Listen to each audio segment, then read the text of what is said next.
Good morning. It's a beautiful sunrise here in Merle's Inlet.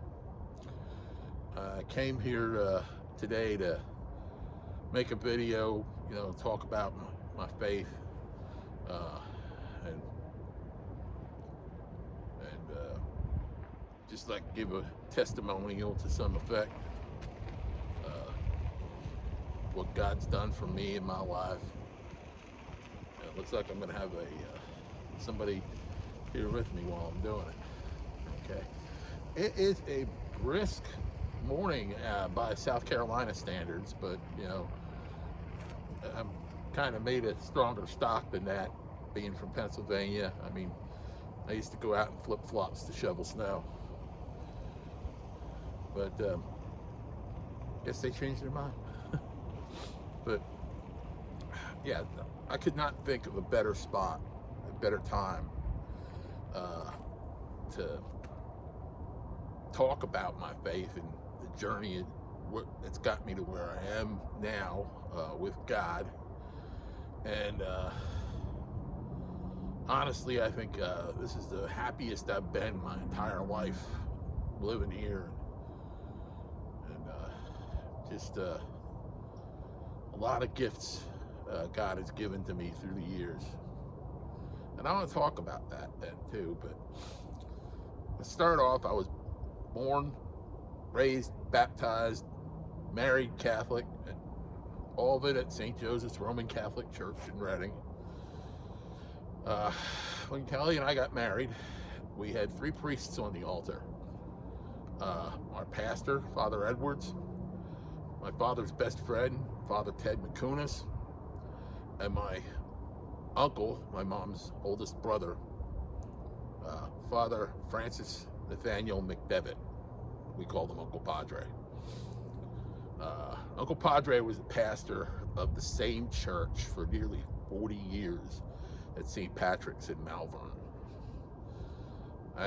Three of the most godly men I ever knew were on that altar that day that we got married, and I think that's one of the reasons our marriage has been blessed in many ways. We're still together 34 years of marriage, and been together for nearly 40 years. We met when I was 19, so some little over a year from now, it'll probably be around 40 years that we've been together. So I gotta get to some things before I get to some good things, some bad things. Why I'm not a Catholic anymore.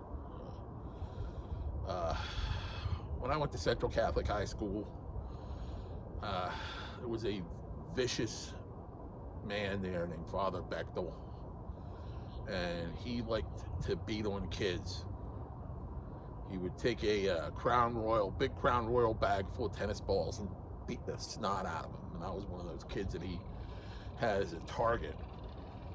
I had a wonderful freshman year at Central, but then when he came along in sophomore year, it was hell. And up until recently, the only person who knew about what went on was my mom. She knew about it. Pop didn't know about it. My brothers, I told them about it recently. But so I started having a falling out with the church, with St. Joseph, not St. Joseph's, but the Catholic Church. Then that I still went, still worshiped, but it didn't feel right anymore. And then about a decade ago, this grand jury convened about the pedophile issue. And when the names came out, I received the sacraments from 7 of them. I sat in a dark booth with a guy who, given my confession to, and it got to the point where at that point that I no longer considered myself a Catholic. But I didn't start looking for I wasn't looking for any place else. I would go when I want to talk to God, I'd come to a place like this, up in Redding, up in Berks County. I would go to Daniel Boone Homestead. I'd go to Oronawani. I'd go up to other places like that, usually for sunrise.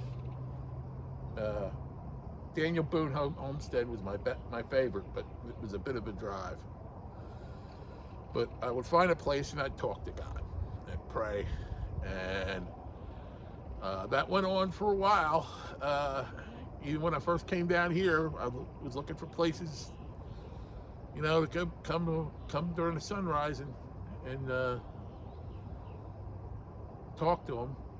And this is one of the places I found, and Spring-Made Bridge is the other. But enough with that negative stuff. Enough with the negative stuff. I don't want to talk about the positive stuff. I want to talk about what God has given me. I tell you that stuff because I wanted you to know why I am the way I am sometimes. I can be overly emotional. So, but the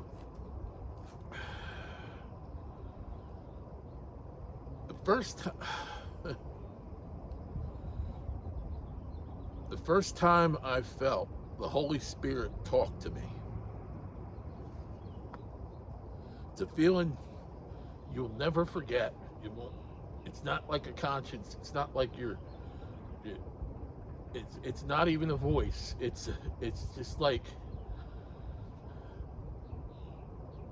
it's a thought, and it's not your thought, and it's there, and it's like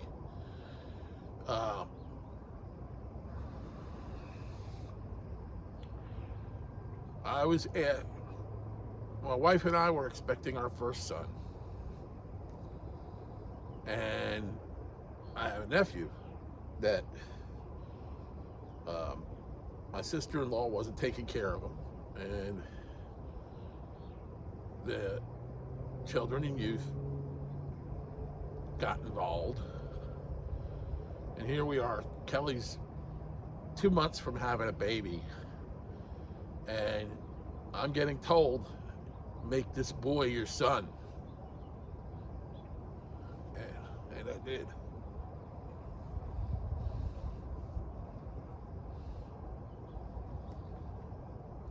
And thank God every day for him. One of the greatest joys of my life.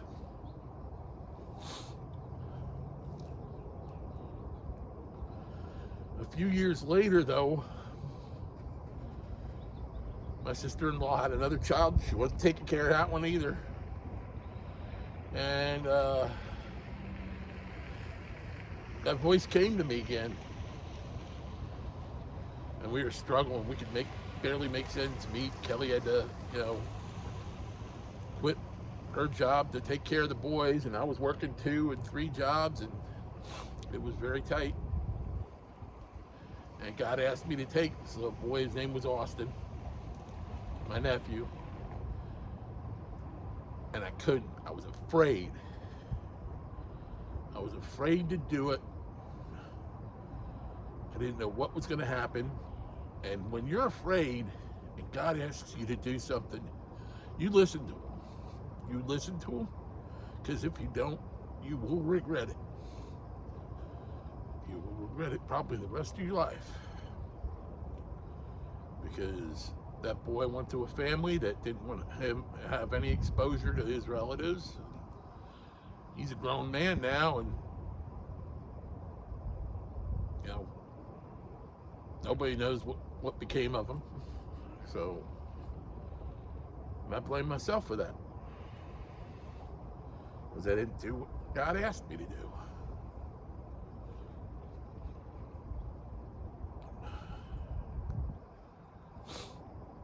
But there's other things that God does that you don't realize. You don't realize unless your eyes are open to it. Things that'll happen. It ain't coincidence. Not coincidence whatsoever. And when my mom was on her deathbed,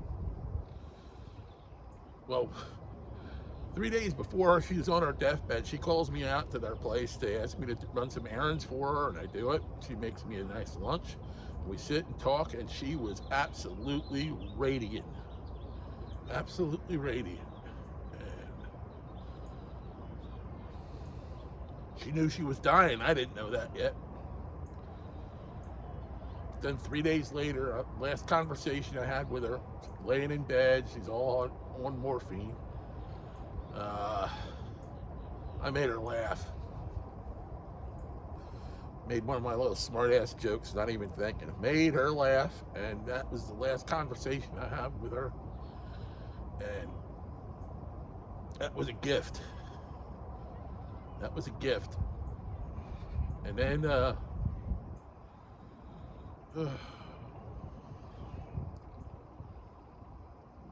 another gift, you know, God puts people in your path, you know. They don't even know they're being put in your path, but he's putting them in your path for a reason. And I'm coming out of this mall.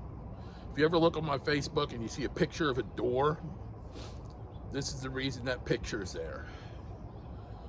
I'm coming out of the door of this mall. The mall's not even there anymore. When I took the picture of the door, the mall was actually being in the process of being torn down. And I see this old lady coming, and she's quite a distance away. And I'm not absent-minded. I'm not thinking. I just stood there and held the door. And she had quite a distance to travel yet. And I stood there, and my mind, I wasn't even thinking. My mind was somewhere else. And she gets up to me, and I'm holding the door, and she says to me, "You must have had a really good mother." You know, moms teach their boys the manners, you know. And I thanked her, and I said, "Yes, she's the best." And the lady went into the mall. I just left my mom's wake. I just left her wake in a restaurant in that mall. And it's these little things that you think of that people are putting your way, that, or he lines things up. He likes to line things up, and you don't realize this until you know. And I don't believe they're coincidences. He lines things up and sees how you're going to react, or you know, and you know, are you going to do what you're supposed to do, or are you going to do what you want to do? And this one day I'm at work, and all I'm thinking about is how am I going to have paid time. I don't have enough paid time off to take off for my son's eye surgery the next day. He was getting LASIK. And that was just bothering me all day. What am I going to do? What am I going to do? I don't have any time. I'm going to have to take off without time. They're probably going to, you know, discipline me for it or something like that. And I get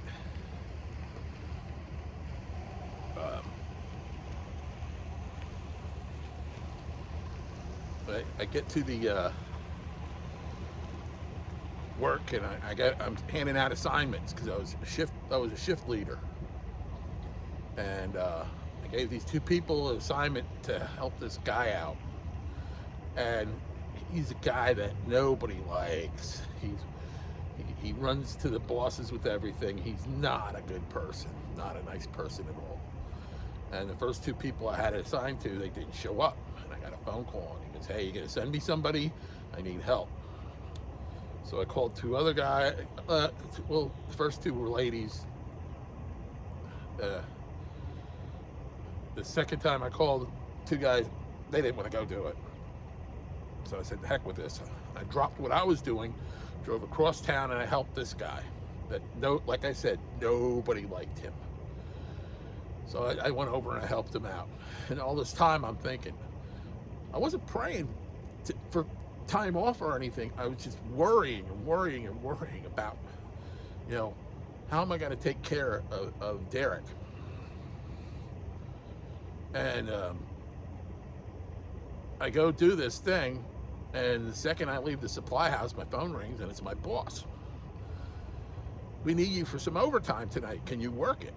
And I go, well, can I take it as comp time tomorrow? And they go, yeah, sure. So I worked the overtime. I was able to work the overtime in this building, a building rental. And I go to the building to open it up. It's actually a school for bad kids. It used to be a Jewish community center. And I opened up this building, and here it was a church group who lost their sanctuary to a fire. And I thought, I just stopped and said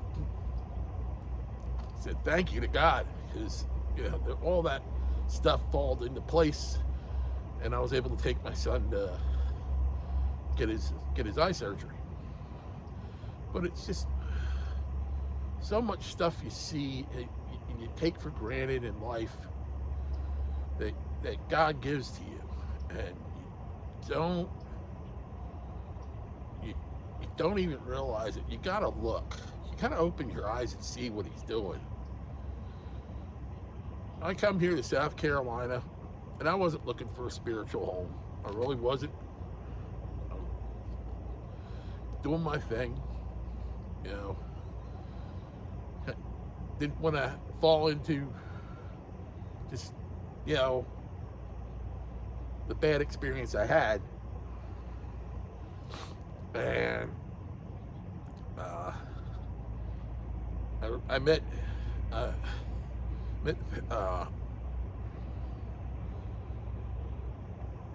when the heck was it? I was offered a couple of times by my buddy Jerry to come up to Conway, come up to, and I blew him off.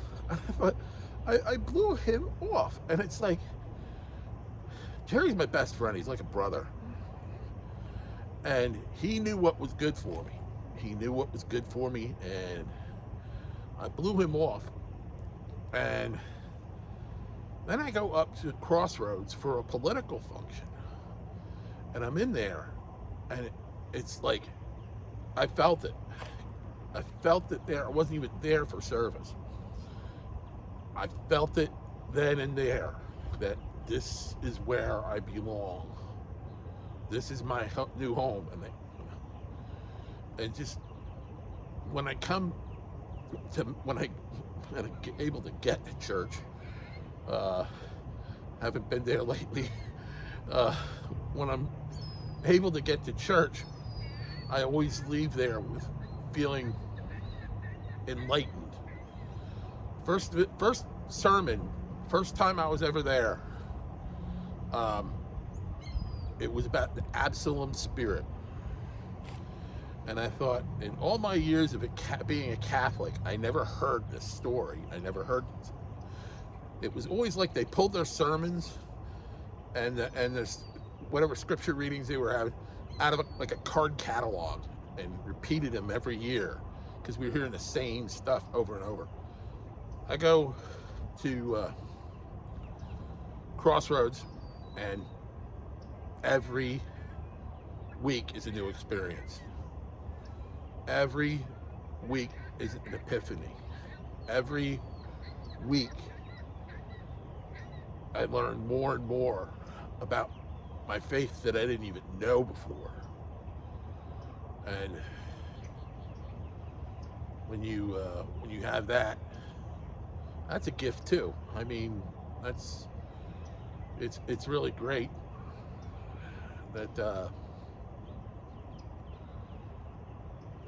and just so much since I've come here that I'm grateful for. I mean, grateful to be living here. Grateful to be living here, but I'm also just grateful for the life I have, because it's never been better. It's never been better, and I owe it to Him. It's all through Him.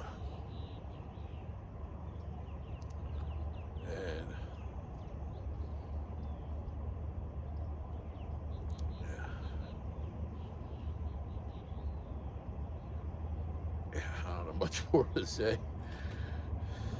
Just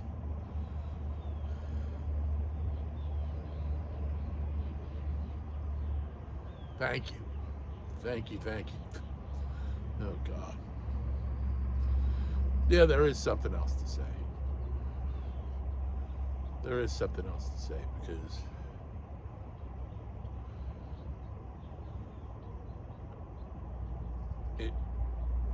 Pastor was breaking down the Lord's Prayer. Over the course of 5 weeks, he broke down the Lord's Prayer into like different things and 5 sermons on the Lord's Prayer. And when you hear them, it's like, wow, I didn't know this. I didn't feel this before. And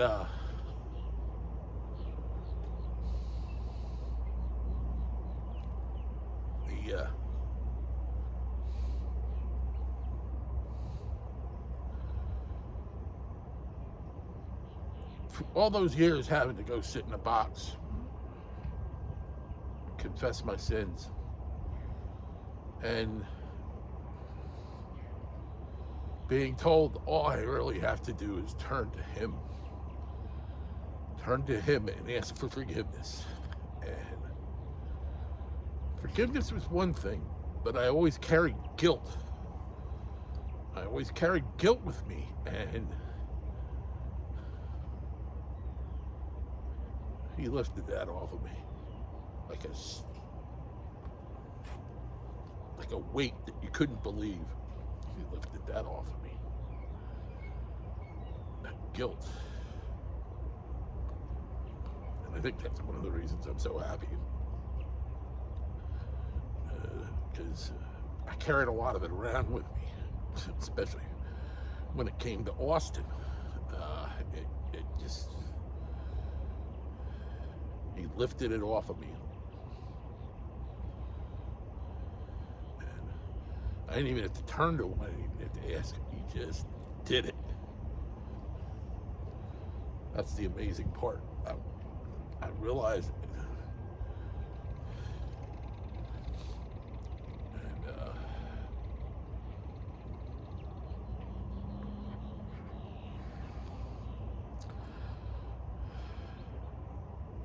I'll probably switch this thing off and think of 10 more things I wanted to say.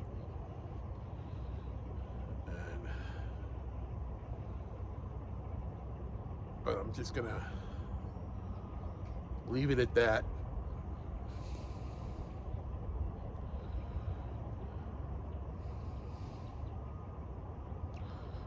Love you all.